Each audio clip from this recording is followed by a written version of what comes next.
어떠셨습니까? 오늘 한 해 행복하셨습니까?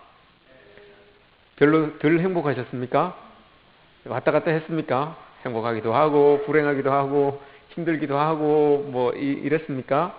인생이 다 그렇지요. 좋으면 또 내려갈 때가 있고 내려가면 또 올라올 때가 있고 이런 게 다 우리 인생입니다. 네, 저는 개인적으로 올 한 해 참 행복했습니다. 뭐 목회할 때마다 맨날 이렇게 행복하겠지만 내년에도 아마 이 자리에 서면 저는 올 한 해 참 행복했습니다 라고 이렇게 또 고백할 겁니다. 성도들과 함께 이렇게 신앙생활 하는 게 이게 행복이고 이게 즐거운 거죠. 또 어떻게 보면 함께 신앙생활을 하시던 또 어르신들이 하늘나라 가고 하는 그런 아쉬움도 있지만 나중에 우리는 다 또 천국 가서 만나 뵐 사람들이기 때문에 아쉬움은 뒤로 하고 또 소망을 품고 우리가 살아갈 수가 있는 거죠. 영화나 드라마 같은 것을 이렇게 보면 옛날을 이렇게 옛날로 돌아가서 과거로 돌아가서 과거에 어떤 자기가 잘못 선택했던 부분들, 자기가 잘못 결정했던 부분들 이런 것들을 돌려서 그 문제를 해결하고 다시 이제 현재로 이렇게 돌아오면 현재의 모습이 바뀌어져 있는 또 그것으로 인하여서 미래까지도 좀 밝아지는 그런 내용들을 다루고 있는 영화들이 많이 있습니다. 그런 내용들을 이렇게 보고 있자면 저 사람이 현재에 대해서 별로 만족하지 못하고 있구나. 현재에 뭔가가 잘못 이루어져 있었기 때문에 그것을 바로잡기 위해서 저 사람이 과거로 다시 돌아가려고 하는구나 라고 하는 그런 생각들을 해봅니다. 과거를 바꾸고 싶어 한다는 것은 오늘 지금 내가 살아가고 있는 이 오늘이 뭔가 잘못되고 뭔가 내가 생각하기에 내 뜻대로 내 마음대로 안 됐기 때문에 과거로 돌아가서 그 과거를 다시 손봄으로 인해서 이 현재에서 만족감을 얻으려고 하는 그런 이 모습들이 우리에게도 있다는 것을 볼 수가 있죠. 어떻습니까, 여러분? 오늘 이 자리에 이렇게 앉아 계셔서 참 그때 내가 이렇게 했으면 그때 내가 이렇게 이 결정을 내렸으면 그때 내가 저 사람은 만나지 않았어야 되는데 그때 이런 것들을 내가 했어야 되는데 라고 하는 그런 생각들이 많이 들 겁니다. 한 해 동안 여러분 이런 생각들을 해보셨습니까?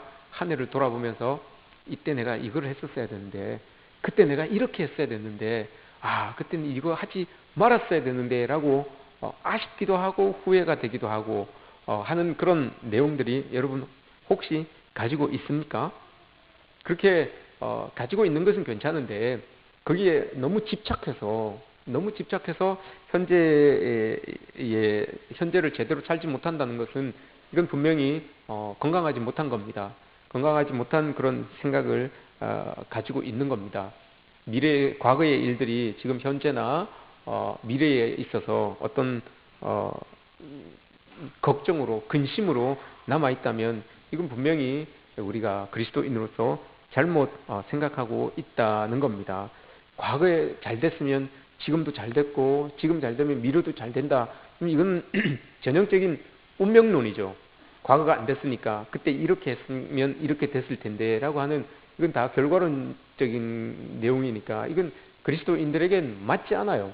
그리스도인들은 과거가 어땠든 현재가 어땠든 우리의 지금과 또 우리의 앞으로는 하나님께서 이끌어 주시고 하나님의 계획대로 움직여가는 게 우리의 모습들 아니겠습니까? 그럼 여러분들이 힘들고 어려운 일들도 그 다 하나님께서 계획하신 일들이겠습니까? 대답을 하십시오. 맞습니까? 이건 좀 아닌데 라고 생각하는 그것도 하나님께서 그럼 인도하신 겁니까? 맞지요. 그게 우리 그리스도인들의 마음이죠. 그리스도인들의 삶을 대하는 태도가 이거예요. 우리가 이건 좀 아니다. 이건 좀 하나님 좀 돌렸으면 좋겠다라고 생각되는 거. 그것도 여러분 하나님께서 우리를 향하여서 뭔가 이루기 위한 계획인 거죠. 예를 들어서 예수님께서 여러분 십자가를 지고 싶으셨습니까? 안 지고 싶으셨습니까? 안 지고 싶으셨죠. 근데 지셨습니까? 안 지셨습니까? 왜 졌습니까? 순종이죠. 하나님께서 이루고자 하시는 뜻이 있었기 때문에 그거 지셨잖아요. 그죠? 우리도 마찬가지죠. 우리가 지금은 알지 못하지만 분명히 우리의 어려움이 있고 우리의 아픔이 있어요. 우리의 슬픔이 분명히 있습니다. 거기에 하나님께서 계획하신 것이 분명히 있다는 거, 하나님의 손에 우리의 미래가 달려 있다라고 하는 거, 이게 믿는 사람의 모습입니다. 우리의 모습이 다 이런 겁니다. 과거가 우리의 미래를 결정하는 게 아닙니다. 우리의 미래는 하나님께서 이끌어 주시고 하나님이 인도해 주신다는 것, 우리가 믿고 나아갔으면 좋겠습니다. 우리는 이 과거에 대한 집착을 이제 바꿔야 돼요. 과거에 이런 모습이 있었다면 이 집착이 감사의 모습으로 바꿔져야 돼요. 현재 일이나 또 앞으로에 대한, 미래에 대한 걱정이나 근심, 이런 것들이 하나님을 향한 신뢰로 바뀌어져야 되는 거죠. 그렇게 돼야지만 하나님을 우리가 온전히 의지하고 하나님 뜻대로 쓰임받을 수 있도록 우리를 이렇게 내어놓고 살아갈 수가 있는 것입니다. 오늘 말씀을 보시면 신명기 32장 말씀, 이 말씀은 이스라엘 백성들 중에 2세대들, 이스라엘이 광야 생활하면서 1세대들은 다 죽었잖아요. 그죠? 출애굽했던 세대들은 다 죽었어요. 그리고 2세대들, 그들의 자녀들이 이제 장성한 사람도 있고 아니면 그 광야 생활하면서 태어난 아이들도 있습니다. 그 2세대들이 이제 하나님께서 허락하여 주신 가나안 땅에 들어가기 직전에 모세가 이야기하는 거예요. 가나안 땅에 들어가기 직전에 모세가 그들을 다 불러 모아놓고 이야기하는 겁니다. 그 이야기가 오늘 읽었는데 무슨 말씀인가 하면, 광야 생활을 40년 동안 또 더 나아가서 애굽에서 살고 있다가 애굽에서 출애굽해서 우리가 지금 여기까지 와 있는데, 이거 보면 과거에서 현재로, 현재에서 미래로 이렇게 이제 상황이 바뀌는 그 상황에서 이 모세가 이스라엘 백성들에게 이야기를 해주고 있는 겁니다. 그게 뭔가 하면 오늘 우리가 읽었던 말씀에서 독수리를 비유해서 하나님께서 우리를 어떻게 인도하셨는가 하면, 독수리가 자기 새끼를 업어서 쫙 이렇게 날아서 둥지에 딱 내려놓은 것처럼 그렇게 하나님께서 우리를 이끌어 주셨고 인도하여 주셨다라고 이렇게 말씀을 하고 있습니다. 하나님께서 백성을 인도하는 방법을 독수리가, 어미 독수리가 새끼 독수리를 날개 위에 업고 쫙 날아서 그 둥지 위에 딱 내려놓은 것처럼 그렇게 비유를 하고 있는 겁니다.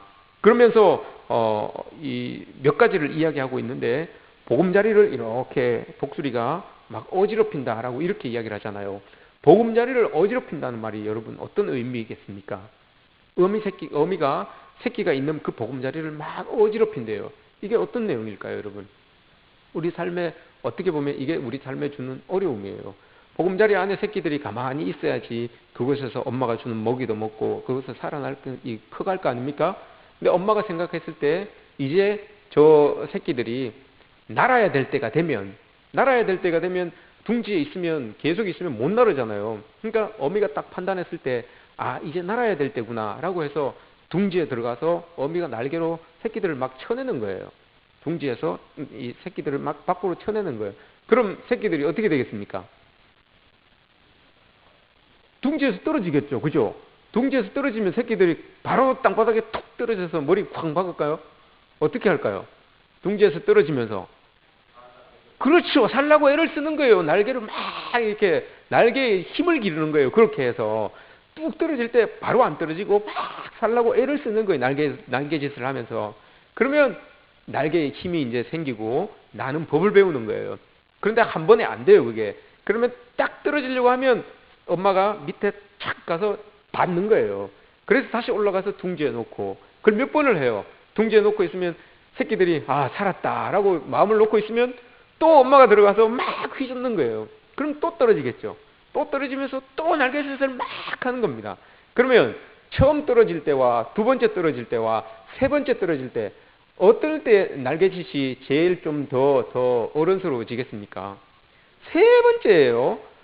떨어질 때마다 힘이 생기니까, 떨어질 때마다 요령이 생기니까 이제 좀 더 여유가 생기는 거예요. 떨어져도 엄마가 받아주겠다, 아니면 이제 요 정도 하면 내가 날 수 있겠다 하는 그 감이 조금씩 생기는 거예요. 그래서 6번씩 7번씩 한다 그러더라고요.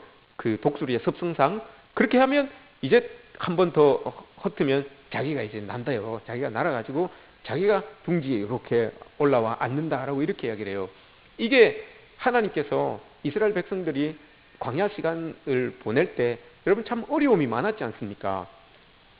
지금 2세대들이 봤을 때는 1세대 엄마 아빠들이 다 죽었어요. 왜 죽었습니까, 여러분? 하나님이 둥지에서 떨어뜨린 거예요. 둥지에서 떨어뜨려서 살 수 있게끔 막 발버둥 치고 이렇게 날개짓을 해야 되는데 둥지에서 뚝 떨어뜨렸는데 이 날개짓을 안 한 거죠. 딱 이 엄마 독수리처럼 딱 받아가지고 다시 둥지 위에 올렸는데 둥지에서 또 떨어뜨렸는데 날개짓을 안 한 거예요. 그래서 날개에 힘이 생기지 못했죠. 그래서 나는 방법을 몰랐죠. 그래서 다 죽은 거예요. 이렇게 비유한다면 이스라엘 백성들이 광야 생활에서 어려움이 많았습니다. 물 때문에도 먹을 것 때문에도 사는 것 때문에도 뭐 적군들 때문에도 환경 때문에도 불평 불만이 참 많았어요. 그게 여러분 보금자리를 흐트러뜨리는 거예요. 그럼에도 불구하고 하나님께서 원하시는 게 뭐였습니까? 그런 가운데서도 하나님이 인도하여 주시고 받아주신다는 거, 하나님이 받아주신다는 거, 그 믿음 가지고 살기를 원했는데 그걸 못 해냈던 거죠. 그걸 못 해냈던 거예요. 그래서 1세대들이 죽을 수밖에 없었던 일이에요. 이게 보금자리를 흐트러뜨린다는 거예요. 우리 믿음 생활을 하는데도 이런 일들이 있어요, 여러분. 참 가슴 아프고 참 괴롭고 힘든 일들이 하나님 믿을 때 이런 일들이 일어나요. 왜 여러분 이런 일들이 일어나겠습니까? 날개에 힘을 얻으라고. 자꾸 이런 고난들이 있지만 이거 하나님 믿음으로 이겨냄으로 말미암아서 한 번 더 성장해서 믿음의 장성한 분량까지 한 걸음 더 올라설 수 있도록 날개짓을 아주 멋지게 할 수 있도록 그렇게 하나님께서 힘주시기 위하여서 계속 시험해 주시는 거예요. 이게 독수리가 첫 번째 자기를 새끼를 데리고 이 보금자리에 길러주는 것처럼 하나님이 우리를 인도해 주셨다라고 하는 첫 번째 그 비유의 모습이고요. 두 번째는 날개 새끼들 위에서 이렇게 너풀거렸다고 해요. 둥지에 새끼들이 이렇게 앉아 있으면 그 위를 엄마가 쭉 도는 거예요. 날개를 치면서 그 둥지 위를 쫙 이렇게 도는 거예요. 이건 어떤 의미를 가지고 있을까요? 하나님이 이렇게 했다는 거예요. 우리를 인도하실 때 하나님이 우리 위에서 늘 이렇게 운행하시면서 우리를 지켜주셨다는 거예요. 이건 어떤 의미를 가지고 있는가 하면 정말 이 너풀너풀 하면서 이 새끼들을 지켜줬다는 거고요. 아무 다른 어떤 것들이 와서 해하지 못하도록 지켜줬다는 거고요. 또 하나는 이 너풀거리면서 내려갈 때, 둥지 안에 들어갈 때 새끼들이 놀라지 않도록 새끼들이 갑자기 훅 들어가면 새끼들이 놀라서 뚝 떨어집니다. 그러니까 이렇게 빙빙 돌면서 이제 내가 내려간다라는 걸 새끼들에게 가르쳐 주는 거예요. 그럼 새끼들이 엄마가 내려오는 걸 준비하고 있는 거죠. 하나님이 우리도 이렇게 인도해 주셨다는 거예요. 너희들에게 내가 임하겠다라고 하면서 아니면 너희들을 내가 계속 머리 위에서 이렇게 지켜주고 있다라는 거, 이걸 독수리를 통해서 우리에게 보여주시는 거예요. 하나님이 여러분 얼마나 올 한 해 동안 하나님이 여러분들을 떠나 계셨던 때가 얼마나 있습니까? 하나님이 며칠 동안 여러분들을 떠나 계셨습니까? 여러분들이 계수해 보셨을 때 며칠 그날은 아마 하나님이 나한테 안 오셨던 것 같아. 그날은 하나님께서 별 나에게 관심이 없으셨던 것 같아 라고 느끼시는 때가 있습니까? 늘 여러분 하나님은 독수리처럼 어머니 독수리처럼 그 둥지 위를 이렇게 쭉 돌으셨다는 거예요. 쭉 돌면서 위험이 있으면 가서 그 위험을 탁 해결해 내리고, 그리고 위험이 없을 때는 늘 자녀들을 위하여, 새끼들을 위하여서 그 위를 빙빙 도우시는 그런 독수리처럼 하나님께서 우리를 이끌어 주셨다는 겁니다. 믿습니까? 이게 하나님께서 우리를 인도하여 주시는 방법입니다. 보이지 않는 것 같아요. 우리가 고개를 쳐들어야지만 엄마가 보이는 것처럼 우리도 여러분 고개를 쳐들어야지만 하나님이 보이는 거예요. 근데 하나님 이 고개를 안 쳐들고 그냥 둥지 안에만 이렇게 있다 보니까 하나님이 위에 계시는지 안 계시는지, 내 위에 있는지 안 있는지 그걸 못 느낀다는 거죠. 그러니까 꼭 없는 것 같아요. 그러니까 위험이 오면 더 두려운 것 같고 막 이렇게 걱정이 되는 것 같죠. 그런데 오늘 말씀에서는 독수리가 위에 도는 것처럼 하나님께서 우리를 지켜주셨다라고 이렇게 말씀을 하시는 것을 보게 됩니다. 여러분 또 하나가 있죠. 딱 떨어졌을 때 날개를 딱 이 새끼를 딱 받아서 날아갔다라고 이렇게 말씀하시잖아요. 여기 첫 번째 거와 세 번째 거가 이 비슷한 이 내용이잖아요. 보금자리를 흩어서 거기에서 떨어지면 딱 땅바닥에 떨어지기 전에 탁 받아 올리는 그 이제 어미의 모습이 세 번째로 그려져지고 있습니다. 이 내용이 출애굽기 19장에도 나와요. 출애굽기 19장에도 어미 독수리가 새끼를 날개로 받아서 업어서 날아서 가는 것처럼 이스라엘 백성들을 도우셨다라고 이렇게 출애굽기 19장에도 이 내용이 나오는 것을 보게 됩니다. 여러분, 한 해 동안 고생 많으셨습니다. 하나님께서 한 해 동안 우리에게 참 많은 일들을 보여주시고 또 참 많은 일들을 행하셨지요. 교회 안에서도 여러분 많은 일들을 행하셨습니다. 개인적으로도 하나님께서 많은 일들을 행해 주셨습니다. 근데 보시면 이 모든 것들이 다 우리의 믿음의 장성한 분량까지 이르게 하기 원하셨기 때문에 하나님께서 이렇게 하시는 겁니다. 우리가 더 이상 이제 맨날 엄마가 주는 그 먹이만 받아 먹는 것이 아니라 우리 날개짓을 해서 우리가 날개짓해서 내려가서 먹이도 얻고 이렇게 만들기 위하여서 하나님께서는 우리에게 계속적으로 이런 일들을 주시는 거예요. 우리가 넘어갈 수 있는 일들을 계속해서 주시는 겁니다. 이 모세를 통하여서 지금 이 말씀을 하고 계시는데, 모세가 여러분 어떤 사람이었습니까? 하나님께서 소명을 주려고 여러분 그 불타는 가시떨기를 이렇게 봤을 때 그 불타는 가시떨기의 모습이 바로 모세의 모습이었어요. 아무 쓸모짝에도 없는 그 가시떨기 같은 불섭 같은 그런 인생이 그때 당시에 예수님께 받을 당시에 모세의 모습이었어요. 다 끊어졌잖아요. 소망도 끊어지고 권력도 끊어지고 힘도 끊어지고 의지할 것도 없는 그런 곳에서 그냥 목동으로 광야에서 또 돌아다니던 그런 모세의 모습이었어요. 근데 예수님께서 그 불쏘시개 같은 이 모세를 부르셔서 마른 나무 같은 그런 모세를 부르셔서 그럼 거기에다가 하나님의 지팡이를 딱 짚어주시잖아요. 정말 소망이 다 끊어진 그런 사람을 하나님께서 불러서 그가 실패했던 그 장소로 다시 돌려보내시잖아요. 다시 애굽 땅으로 돌려보내시는 그런 모습이 있어요. 그에게 상처를 주었던 그 자리로 여러분 하나님께서 모세를 다시 돌려보내요. 왜 돌려보내겠습니까? 그곳에서 가서 가기가 너무 아픈 거예요. 상처받은 그곳이 여러분 돌아가기가 너무 힘든 거예요. 그곳에서 여러분 사람들에게 막 이게 소망이 끊어지고 실패했던 그 자리로 하나님이 보내지만 돌아가는 게 여러분 너무 힘든 거예요. 너무 아픈 거예요. 그래서 모세가 거부하잖아요. 하나님, 저는 못하겠습니다. 하나님, 저는 안 되겠습니다. 하나님, 저는 싫습니다. 그 돌아가는 아픔의 자리로 돌아가는 게 너무 힘들었던 거예요. 너무 아팠어요. 그래서 가고 싶지 않았어요. 근데 하나님께서 가기 싫다고 하는 사람을, 못하겠다고 하는 사람을, 싫다고 하는, 안 되겠다고 하는 사람을 억지로 여러분 데리고 그에게 지팡이를 딱 주어서 그 자리로 돌려보냅니다. 그 자리로 돌려가지고 사명을, 하나님께서 주신 그 소명을 다 감당하게 하시는 것을 보게 되죠. 이게 바로 여러분 정말 이 독수리가 새끼를 날개 위에 업어서 데려다 놓는 그런 모습이죠. 그러면서도 모세와 우리는 한편으로 여러분 이 삶의 이런 삶의 터전이 흔들렸던 모습들을 우리는 알 수 있어요. 모세도 여러분 정말 어미 독수리가 그 둥지를 툭툭 터내는 것처럼 모세도 삶의 자리에서 여러분 얼마나 힘든 상황들이 많았습니까? 자기가 가만히 있었으면 왕자로서 참 잘 먹고 잘 입고 잘 살 수 있었을 텐데 그것도 안 됐어요. 동족들을 위해서 자기가 뭐 좀 힘 좀 쓴다고 그렇게 했는데 그것도 여러분 자기가 기대했던가 하고 전혀 다른 결과가 이렇게 주어지게 되었어요. 우리도 여러분 좋은 의도를 가지고 좋은 마음을 가지고 일을 이렇게 하는데도 그 좋은 의도와는 전혀 다른 모습들이 결론으로 이렇게 주어질 때가 있어요. 참 마음은 정말 그게 아니었는데 이렇게 했는데 엉뚱한 일들이 툭툭 이렇게 일어난, 정말 그 일로 인해서 우리의 자존심도 우리의 정체성도 우리의 삶도 흔들리게 만들었던 그런 일들이 우리에게서 일어났던 적도 많아요. 모세와 모습이 비슷한 그런 우리의 모습들이 있어요. 그럼에도 불구하고 하나님께서 우리를 이끌어 주셨고 여기까지 있게 한 겁니다.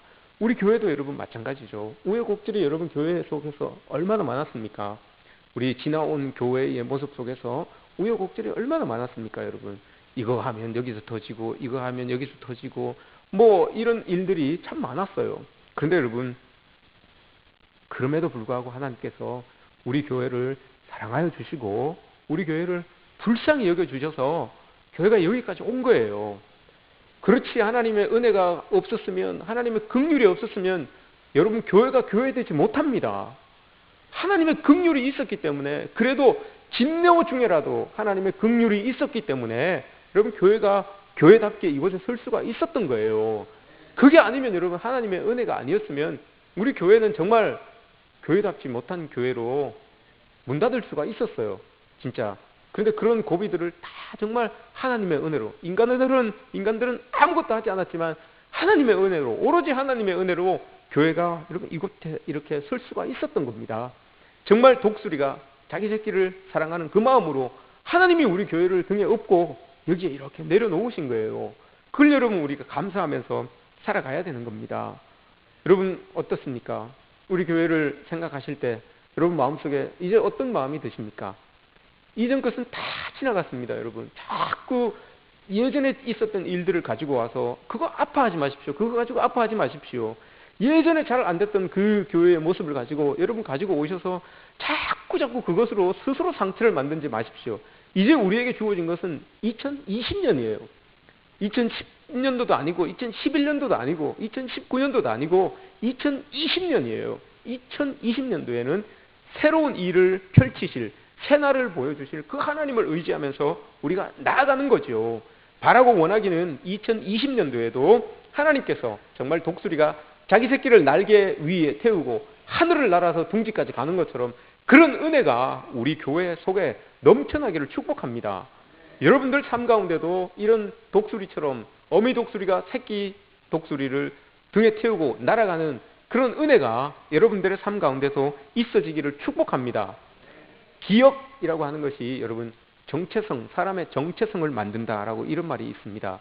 이게 어떤 의미인가 하면 아무리 힘든 삶을 살았어도 내 어릴 적이나 내 청년 때가, 내 청소년 때가 너무너무 못 먹고 못 자라고 못 입고 그렇게 살았는데 어떤 한 행복한 기억이 있어요. 엄마와 나누었던, 아빠와 나누었던 그런 행복한 기억을 가지고 그 기억이 머릿속에 이렇게 남아있으면 그 기억에 사로잡혀서 살아가는 사람은 그 사람 자체가 행복한 사람이다라고 이렇게 이야기를 해요.